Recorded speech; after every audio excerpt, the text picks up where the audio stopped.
केसरकर हमारे साथ है। केसरकर जी, आपको अपेक्षा थी जो नहीं मिल पाया मंत्री पद, क्योंकि क्या कुछ बात हुई थी डिप्टी सीएम एकनाथ शिंदे जी से, इसके बारे में उन्होंने आपको बताया था? देखिए, मैं एक बार भी उन्हें नहीं मिला। इसका कारण ये है कि बहुत सारे एमएलएज इच्छुक थे मंत्री बनने के लिए, और जिस तरह से उनको प्रेशराइज किया जा रहा था, मैं एक बार श्रीकांत शिंदे जी को मैंने ये बोला कि एक गॉड फियरिंग हमारे मुख्यमंत्री है, बहुत अच्छे नेता है, जिसे हम लोग मराठी में देव मानुस बोलते हैं, वैसे है, तो उनको ज्यादा तकलीफ में नहीं डालना चाहिए।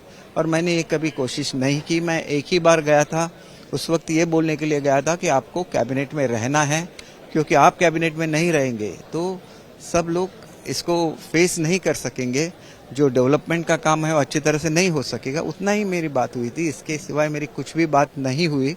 और जो भी निर्णय है वो उनका निर्णय है, मैंने उसको स्वीकार किया। लेकिन क्या उसके लिए कुछ निकष, कोई आधार बताया गया कि क्या परफॉर्मेंस बेस्ड था या क्या कारण?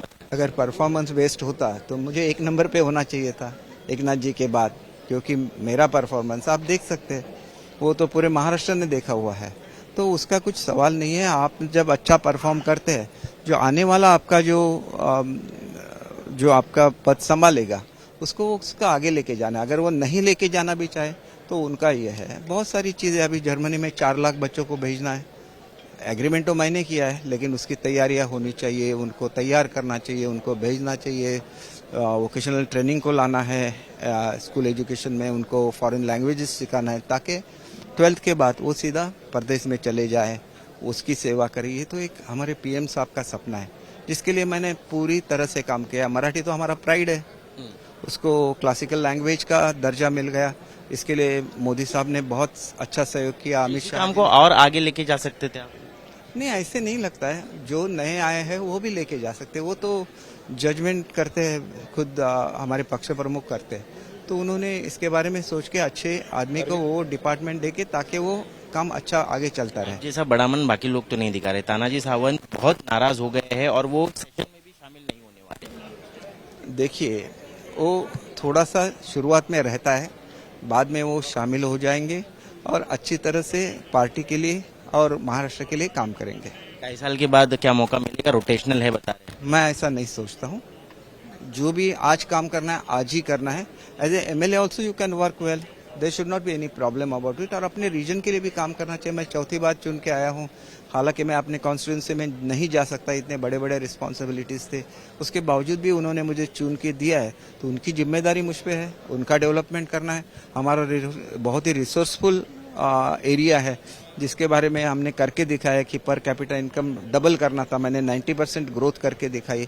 तो उसके आगे लेके जाना है, क्योंकि उस वक्त इतना समय नहीं मिला कि उस पर कॉन्सेंट्रेट कर सकूं। नेचुरल रिसोर्स पे आप अगर कॉन्सेंट्रेट करेंगे तो आप पर कैपिटा इनकम बढ़ा सकते हैं। उसमें वैल्यू एडिशन करना पड़ता है, बैकवर्ड फॉरवर्ड लिंकेजेस करनी पड़ती है, तो बहुत ये अहमियत रखता है महाराष्ट्र के विकास के लिए।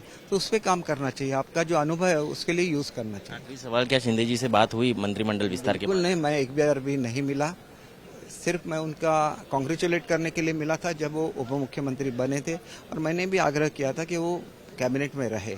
तो उनका कैबिनेट में रहना बहुत अहमियत रखता है। आगे चल के लोकल सेल्फ गवर्नमेंट के इलेक्शन है, महायुति को इकट्ठा रहना चाहिए और ये सब इलेक्शन जीतना चाहिए। ठीक है, बहुत बहुत धन्यवाद। दीपक केसरकर, जो कि नाराजगी तो नहीं जता रहे, लेकिन एकनाथ शिंदे गुट में बहुत बड़े पैमाने पर नाराजगी उमड़ कर सामने आ रही है, क्योंकि कई सारे सीनियर नेताओं को इस बार मंत्रिमंडल में स्थान नहीं दिया गया। कैमरा पर्सन सचिन सावंत के साथ मैं ऋत्विक भालेकर, मुंबई आज तक।